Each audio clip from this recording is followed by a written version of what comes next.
नमस्कार, कच्चा चिट्ठा देख रहे हैं आप। मैं हूं आपके साथ शिवानी पांडे। क्या रूस वेनेजुएला को ओरेशनिक मिसाइल देगा?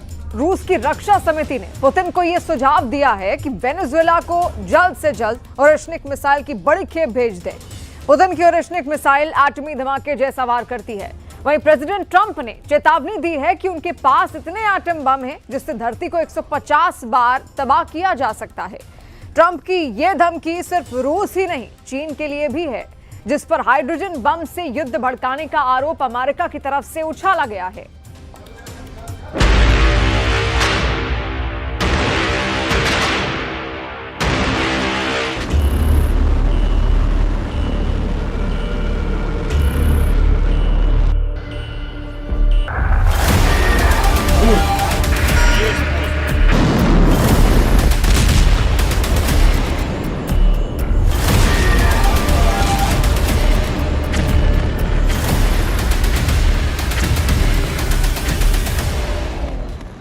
मिसाइलों से नहीं, जंगी जेटों से नहीं, न ही जंगी बेड़े। अब युद्ध का फैसला हाइड्रोजन बम से होगा। वही हाइड्रोजन बम जिसे एटम बम से हजारों गुना ज्यादा विनाशकारी कहा जाता है। वही एच बॉम्ब जिसके टेस्ट से दुनिया दहल जाती है। ट्रंप ने खुलासा किया, पाकिस्तान पर गुप्त परमाणु परीक्षण की सनक सवार है। ट्रंप ने खुलासा किया, चाइनीज ड्रैगन दनादन हाइड्रोजन बम का टेस्ट कर रहा है। ट्रंप ने दावा किया कि पुतिन का एटमी प्रोग्राम तूफानी रफ्तार में चल रहा है। ट्रंप की धमकी, एटम बम से 150 बार तबाह कर सकता हूं ये दुनिया। ट्रंप के सभी दावे खारिज किए जा सकते हैं, लेकिन आखिरी दावे को कोई भी हल्के में नहीं ले रहा। अमेरिका ने अगर अब एटमी धमाके शुरू कर दिए तो यकीन मानिए उसके दुश्मन देशों का धरती पर बचना नामुमकिन है। सुपर पावर के परमाणु प्रकोप का ट्रेलर पूरी दुनिया देख चुकी है। ऐसे में ट्रंप के न्यूक्लियर चैलेंज ने अमेरिका के दुश्मनों के बीच कोहराम मचा दिया है। अचानक से परमाणु युद्ध का माहौल अमेरिका क्यों बना रहा है? खुद 8 युद्ध को खत्म कराने का क्रेडिट ले रहे ट्रंप महाविनाश के हथियारों को इतना तूल क्यों दे रहे हैं? इन सवालों का जवाब इन तस्वीरों में छिपा है। तस्वीरें बीजिंग से आई हैं, जहां लाल दरबार कहे जाने वाले great hall of the people में शी जिनपिंग ने रूस के प्रधानमंत्री मिखाइल मिशुत्सिन से मुलाकात की है। ट्रंप जिनपिंग के बीच हुई बैठक के फौरन बाद रूस के प्रधानमंत्री की बीजिंग विजिट से सुपर पावर का दिमाग गर्म हो गया है, क्योंकि चीन ने रूस के साथ बड़े कारोबारी साझेदारी का ऐलान कर दिया है। दोनों देशों के बीच व्यापक कारोबारी और रणनीतिक साझेदारी से ट्रंप को जोर का झटका लगा है। प्रेसिडेंट ट्रंप ने शी जिनपिंग से पुतिन पर प्रेशर बनाकर यूक्रेन रूस युद्ध खत्म कराने की अपील की थी, लेकिन प्रेशर बनाना तो दूर, शी जिनपिंग ने पुतिन से बिग डील कर अमेरिका को करारा जवाब दे दिया है। Хочу, пользуясь случаем, передать вам самые добрые слова, приветствия и пожелания, наилучшие от президента России Владимира Путина. По итогам ваших переговоров с российским лидером, которые проходили в мае в Москве, в сентябре в Пекине, также были приняты решения, которые направлены на дальнейшее укрепление всеобъемлющего партнерства и стратегического взаимодействия России и Китая. ट्रंप ये मान चुके हैं कि एटमी रेस में अमेरिका बहुत पीछे है, जबकि सुपर पावर के सभी दुश्मन एकजुट हो रहे हैं। इतना ही नहीं, ज्यादातर गुप्त तरीकों से परमाणु बम का गोदाम बड़ा बना रहे हैं।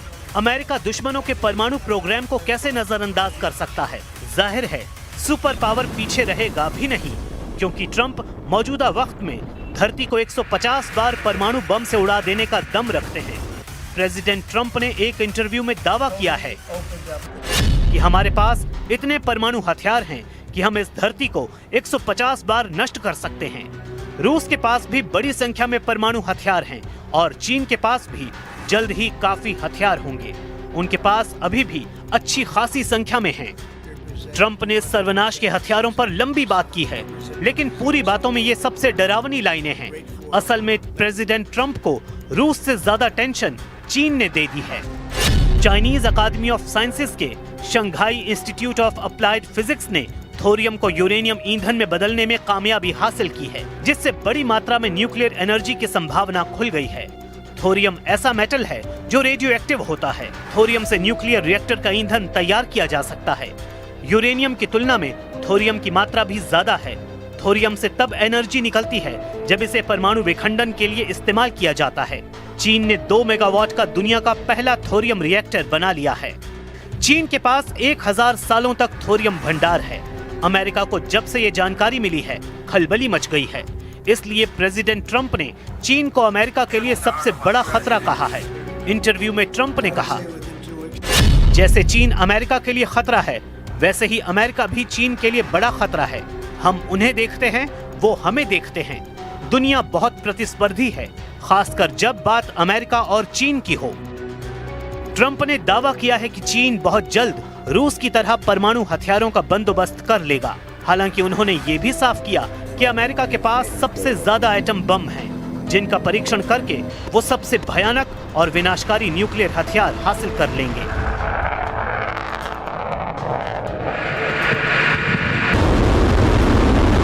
With others, they seem to all be nuclear testing. We have more nuclear weapons than anybody. We don't do testing. You know, we've halted it many years ago. But with others doing testing, I think it's appropriate that we do also. America को दुश्मनों के atom bomb से जितना खतरा है, उतना ही उसके दोस्त देशों को तबाही का डर है। अमेरिका पर निशाना साधने से पहले प्रेसिडेंट पुतिन यूरोप को परमाणु हमले से दहलाने की धमकी कई बार दोहराते आ रहे हैं। हाल ही में लगातार परमाणु हथियारों के परीक्षण से उनके अगले कदम का अंदाजा लगाया जा सकता है। अमेरिका को शक है कि पुतिन खुद हमले के बजाय किसी दोस्त देशों से यूरोप पर परमाणु बमों की बौछार करवा सकते हैं। इसके लिए किम जोंग उनका नाम सबसे आगे है। हालांकि अमेरिका के एटमी प्रोग्राम डायरेक्टर हीथर विलियम्स ने साफ किया है कि किम के डर से अमेरिका परमाणु टेस्ट नहीं कर रहा। सुपर पावर के परमाणु परीक्षण की असली वजह चीन और रूस हैं।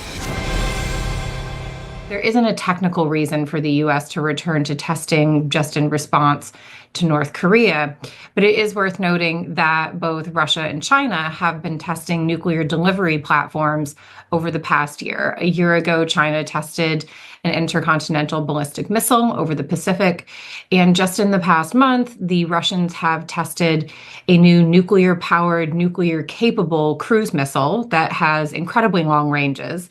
And they've also tested an underwater drone that could potentially carry nuclear weapons, according to Putin. ये तय है कि अब अमेरिका एटमी पावर बढ़ाएगा। इससे रूस और चीन को भी एक तरह से परमाणु हथियारों को बढ़ाने का लाइसेंस मिल जाएगा। वैसे भी न्यूक्लियर वॉर के आसार तेजी से बन रहे हैं। अमेरिका ने नेटो में अपने राजदूत मैथ्यू व्हिटेकर को कीव भेजकर पुतिन को सख्त मैसेज दिया है। यूक्रेन में मैथ्यू व्हिटेकर और यूक्रेन के रक्षा मंत्री डेनिस शमहॉल ने विंटर वॉर पर बैठक की है। ट्रंप के राजदूत ने अब खुलकर यूक्रेन को नेटो फोर्स की मदद का रास्ता साफ किया है। यही नहीं, यूक्रेन यूरोपीय देशों के साथ मिलकर हथियारों की फैक्ट्रियां बनाने का ऐलान पहले ही कर चुका है। यूक्रेन ने अपने हथियारों की फैक्ट्रियां बर्लिन और कोपेनहेगन में बनाने की जानकारी दी है, जहां बने ड्रोन और तोपखानों के निर्यात से यूक्रेन को अच्छी खासी आर्थिक मदद मिलने वाली है। Відкриваємо дві експортні столиці. Ви знаєте, що це ко-продакшн і експорт, про який ми говорили, тієї зброї, яку ми можемо дозволити собі продавати, щоб мати додаткові гроші на наше внутрішнє виробництво дефіцитних речей, на які нам не вистачає грошей. Перші дві столиці це вирішено на рівні компаній, які будуть в ко-продакшні, а також на рівні держав. Перші дві столиці – це наших представництва там будуть, це Берлін і Копенгаген. यूक्रेन जितना मजबूत होगा, पुतिन उतने ही आक्रामक होंगे। पुतिन जितने गुस्से में आएंगे, एटम बम पर उतना ही प्रेशर बढ़ेगा। वैसे प्रेसिडेंट पुतिन सीधे अमेरिका से युद्ध की जगह उन्हें फ्रंट पर घेरने की कोशिश में जुटे हैं, जहां सुपर पावर हमले कर रहा है। रूस के रक्षा समिति के उपाध्यक्ष एलेक्सी जुरावलेव ने दावा किया है कि पुतिन ट्रंप के खिलाफ ऑर्शनिक मिसाइल को युद्ध में उतार सकते हैं। पुतिन जिस फ्रंट पर एटमी मिसाइल की तैनाती करेंगे, वो वेनेजुएला हो सकता है, जहां अमेरिका के हमले जारी हैं। वेनेजुएला के राष्ट्रपति निकोलस मादुरो ने ऐलान किया है कि वो हर दिन प्रेसिडेंट पुतिन के संपर्क में हैं। मादुरो ने दावा किया है कि पुतिन वेनेजुएला की रक्षा के लिए हर तरह से मदद के लिए तैयार हैं। Hablar y entenderse. un hombre que defienda el derecho internacional, los derechos humanos y esté en contra de crímenes como estos, que amenazan la vida de los pueblos del Caribe, pero amenazan lo más grave, la paz, la estabilidad de nuestra región. जिस दांव से America अब तक Putin को परेशान कर रहा था, वही रूस अब आजमा रहा है। मतलब अमेरिका के दुश्मनों को दोस्त बनाकर रूस युद्ध में उलझा रहा है। लेकिन ऑर्शनिक जैसी मिसाइल को क्या पुतिन मादुरो जैसे कट्टर लीडर को देने का जोखिम मोल ले सकते हैं? पुतिन की बहुत ही खतरनाक बैलिस्टिक मिसाइल 4000 डिग्री वाला हमला करती है। इसके हमले के बाद ऐसी गर्मी पैदा होती है कि सब कुछ भाप बन जाता है। पुतिन की ऑर्शनिक एक परमाणु मिसाइल है, लेकिन अभी इसे एटम बम से लैस नहीं किया गया है। 21 नवंबर 2024 को यूक्रेन पर जब ये मिसाइल गिरी, तब इसके वॉरहेड कैसे एक के बाद एक निप्रो शहर पर फटे, पुतिन बार बार बता रहे हैं कि अब यूरोप की खैर नहीं। Если нужно будет, мы увидим, что требуется применение более мощного оружия средней дальности, мы, конечно, его используем. Но мы не спешим, у нас ведь это не секрет, да мы не скрываем. И я говорил, у нас пока немного этих систем «Орешник». Они у нас есть. И не одна система. Но мы не спешим их применять, потому что это оружие мощное, оно предназначено для решения определенных задач. कह सकते हैं कि ऑर्शनिक मिसाइल अब सिर्फ यूक्रेन ही नहीं बल्कि नेटो के खिलाफ भी पुतिन का ट्रम्प कार्ड बन चुकी है। 6 वॉरहेड के साथ पुतिन इस मिसाइल से यूक्रेन को पहले दहला चुके हैं। अगर पुतिन ने इस मिसाइल को यूरोप के शहरों पर फायर किया तो क्या होगा? रूस की कापुस्तिन यार्स रेंज से ये मिसाइल फायर की गई तो 3200 किलोमीटर दूर लंदन पर यह मिसाइल 16 मिनट के अंदर गिरेगी और लंदन जलने लगेगा। अगर जर्मनी पर यह मिसाइल दागी गई तो 2300 किलोमीटर दूर बर्लिन पर यह मिसाइल 11 मिनट में गिरेगी। अगर फ्रांस पर यह मिसाइल दागी गई तो 3100 किलोमीटर दूर पेरिस तक पहुंचने में इसे 15 मिनट लगेंगे। अगर बेल्जियम पर यह मिसाइल दागी गई तो 3000 किलोमीटर दूर यह कैपिटल सिटी ब्रसेल्स पर 14 मिनट में गिरेगी। अगर इटली पर यह मिसाइल फायर की गई तो 2700 किलोमीटर दूर रोम शहर पर यह मिसाइल 13 मिनट में फटेगी।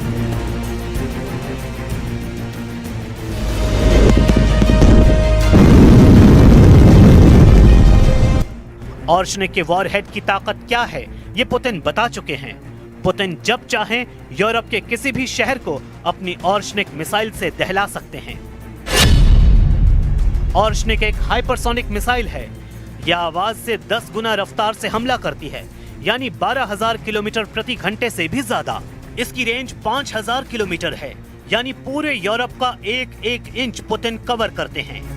यानी तब लंदन से लेकर पेरिस और रोम से लेकर बर्लिन तक सब शहर जलने लगेंगे। पुतिन की मिसाइल 100% की गारंटी देती है। पुतिन दावा कर चुके हैं कि अब रूस में ऑर्शनिक मिसाइल का उत्पादन बहुत तेजी से किया जाएगा, क्योंकि पुतिन जानते हैं कि जितनी मिसाइल नेटो के उतने शहर उनके टारगेट पर आ जाएंगे। Мы начали серийное производство, сейчас произведем должное количество и нужное нам, разместим что-то на территории Беларуси. Мы действуем системно, но мы не исключаем возможности применения и сегодня, и завтра, если будет такая необходимость. अमेरिका का दावा है कि पुतिन की ऑर्शनिक मिसाइल रूस की RS-26 फ्रंटियर मिसाइल की ही नकल है, जो मध्यम दूरी और लंबी दूरी की मिसाइल के बीच वाली रेंज को कवर करती है। एक ICBM यानी इंटर कॉन्टिनेंट बैलिस्टिक मिसाइल की रेंज कम से कम 5500 होनी चाहिए, तभी वो लंबी दूरी वाली ICBM की श्रेणी में आती है। जैसे रूस की RS-28 सरमत और RS-24, ये दोनों मिसाइल 10,000 किलोमीटर की ज्यादा की रेंज रखती हैं। लेकिन अभी नेटो को रोकने के लिए पुतिन ने नई तरकीब निकाली और अपनी ऑर्शनिक मिसाइल को 5000 किलोमीटर की रेंज तक ही रखा है। रूस की एटमी मिसाइलें ही नहीं, हाइड्रोजन बम भी सुपर पावर के भय का कारण है। दूसरी पीढ़ी के एटमी हथियारों का बाप कहे जाने वाले जार बम पुतिन के पास हैं। ये बम कितना विध्वंसक है, ऐसे समझिए। अमेरिका ने दूसरे विश्व युद्ध में जापान के हिरोशिमा पर लिटिल बॉय नाम का एटमी धमाका किया था। लिटिल बॉय की तबाही की ताकत 13 किलो टन TNT आंकी गई थी। वहीं रूस ने जिस जार बम का सिर्फ परीक्षण किया वो 50 मेगाटन TNT की क्षमता वाला हाइड्रोजन बम बताया गया, जिसकी तबाही हिरोशिमा में फटे एटम बम से 3800 गुना ज्यादा होती। रूस का यह परमाणु हथियार फादर ऑफ ऑल बम के नाम से कुख्यात हुआ, जबकि अमेरिका के एटमी हथियारों के नाम फैटमैन, राउंड फिश और हेल्ड जैसे रखे गए। जाहिर है पुतिन के एटमी हथियारों के नाम उनकी तबाही की ताकत को देखते हुए रखे गए हैं, लेकिन एटम बमों से कई हजार गुना बर्बादी मचाने वाले हथियारों की होड़ में अब अमेरिका ने भी खुद को झोंक दिया है। एक बात जग जाहिर है, अगर अमेरिका ने ठान लिया कि वो परमाणु पावर में भी सबसे आगे रहेगा तो उसे रोक पाना किसी के बूते की बात नहीं, क्योंकि आज की तारीख में भी सुपर पावर अमेरिका ही है, जिसके एक इशारे पर मुल्कों की तकदीर तय होती है। इसमें भी शक नहीं कि युद्ध कहीं भी हो रहा हो, किसी के बीच हो रहा हो, नतीजा अमेरिका के रुख से तय होता है।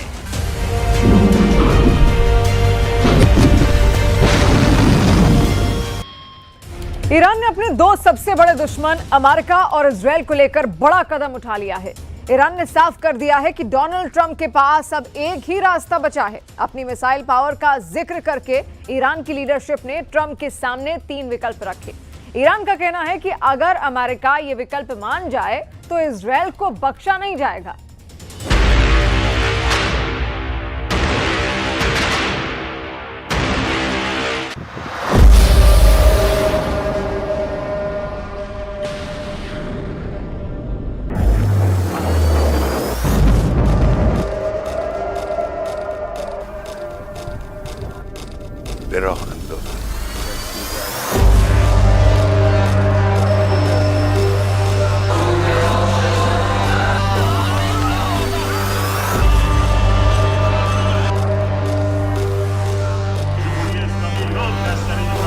तेहरान में तालिकानी स्ट्रीट और यहाँ पहुंचे हैं हजारों लोग। तालिकानी स्ट्रीट पर 1979 से पहले अमेरिका का दूतावास हुआ करता था, आज भी है, लेकिन बस इमारत बाकी है, क्योंकि 46 साल पहले ईरान का जो गुस्सा अमेरिकी दूतावास पर फूटा था, आज उसी का एक और ट्रेलर तेहरान में दिखाया जा रहा है।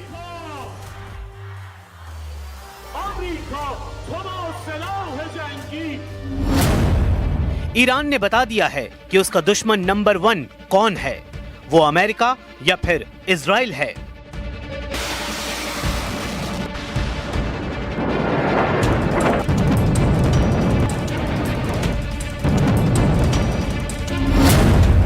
ईरान ने बता दिया है कि वो अपने दुश्मन नंबर 1 और दुश्मन नंबर 2 के साथ फिर से युद्ध के लिए पूरी ताकत के साथ तैयार है।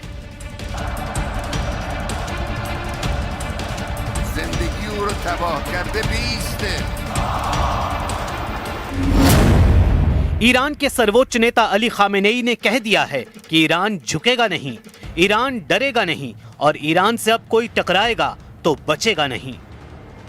ईरान के नए तेवर को समझने के लिए वहां की राजधानी तेहरान चलिए।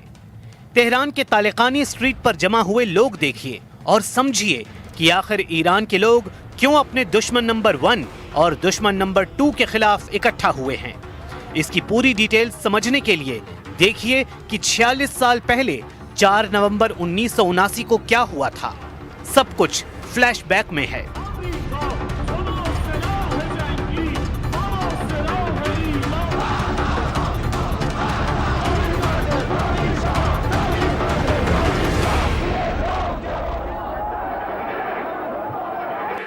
उन्नीस में इस्लामिक क्रांति के बाद ईरान की सत्ता में रुहुल्लाह खुमैनी थे, लेकिन उनके आने से पहले ही ईरान के शाह रजा पहलवी देश छोड़कर अमेरिका भाग चुके थे।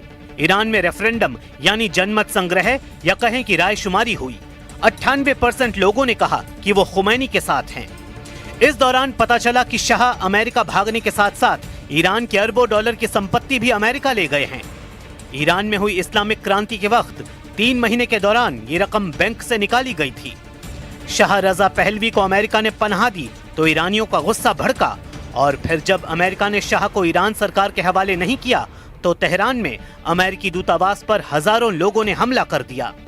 इस दौरान अमेरिकी दूतावास का स्टाफ, जिनकी तादाद 66 के करीब थी, उनमें से 52 लोगों को 444 दिन तक बंधक बनाकर रखा गया।